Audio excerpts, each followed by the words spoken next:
Chris, what do you make of retired Vice Admiral Bob Harward's decision to turn down the job as National Security Advisor? As a career service member, that must have been a very serious decision on his part.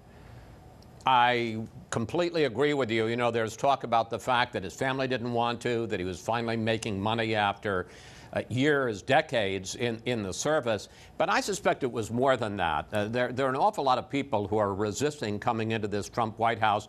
I think there was particular concern about the role of political people like Steve Bannon in the National Security Council. So I think that this might have been an offer that the Vice Admiral could refuse. Now, there may not be a person who's more qualified for this job than former General David Petraeus, but he's had his own problems. Any sense of who might get this job now? Well, he's one of the people that's being mentioned.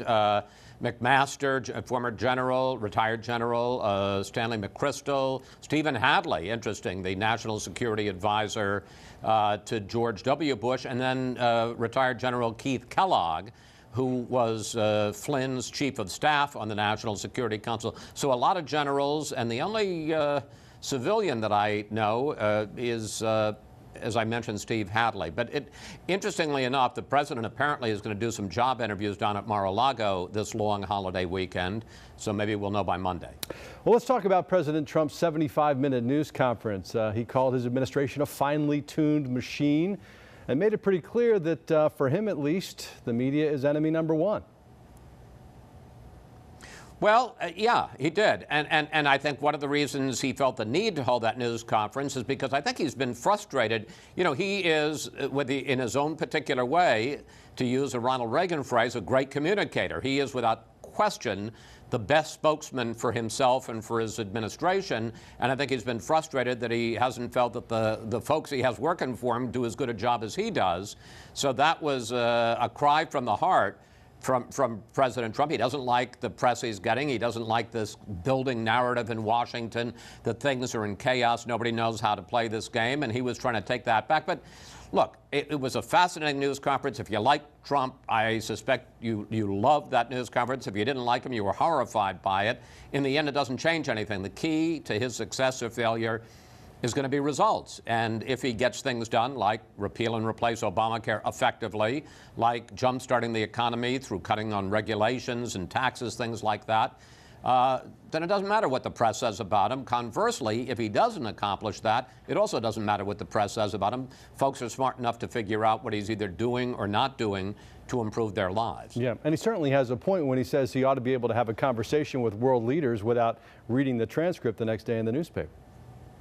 Absolutely. There is no question that there seems to be a concerted effort on the part of people in the intelligence community, some people in investigative agencies like the FBI, to hurt this guy, to undercut him.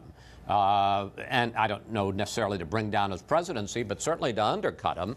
And it's illegal, it's wrong, and you can utterly understand how any president would be outraged at the idea that he's having a private conversation with a world leader. Think about this from the point of view of the world leader. If you're the president, the prime minister of Australia, and you later hear that your conversation was completely read out to the American public, you'd wonder what the heck's going on here? Who's in charge? Right. I know you're going to have Rush Limbaugh on the program this weekend. He's been saying some of the same things about what he calls drive-by media for years now.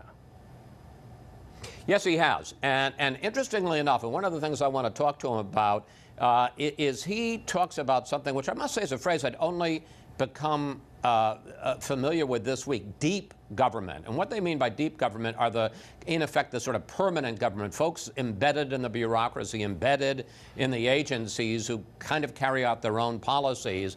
And the argument is that a lot of these folks really don't like Donald Trump, really don't like his policies, his intentions of disrupting the order, and that they're, and this is a word that Rush Limbaugh uses, trying to sabotage him. Very rare for Rush to do an interview on television. We will be talking to him live on TV. On Sunday, we're also going to have an interview with the White House Chief of Staff, Reince Priebus. Interestingly enough, President Trump in that news conference said Reince can't do his job because he's so busy trying to put out media fires. We'll ask him if that's really true. Right, and it may be those sources that have given us the information about the contacts between, or at least alleged contacts between the Trump campaign and people in Russia. Are the folks in Congress inclined to let that go? What's going to happen in terms of an investigation, do you think? Absolutely not. No, this is going to be investigated. I think there is some resistance on the part of Republicans to a special prosecutor or to an independent commission, and you can kind of, in a political sense, understand that, because once you get people in charge whose sole job is to investigate something, as we've seen with various presidents, who knows where that ends up.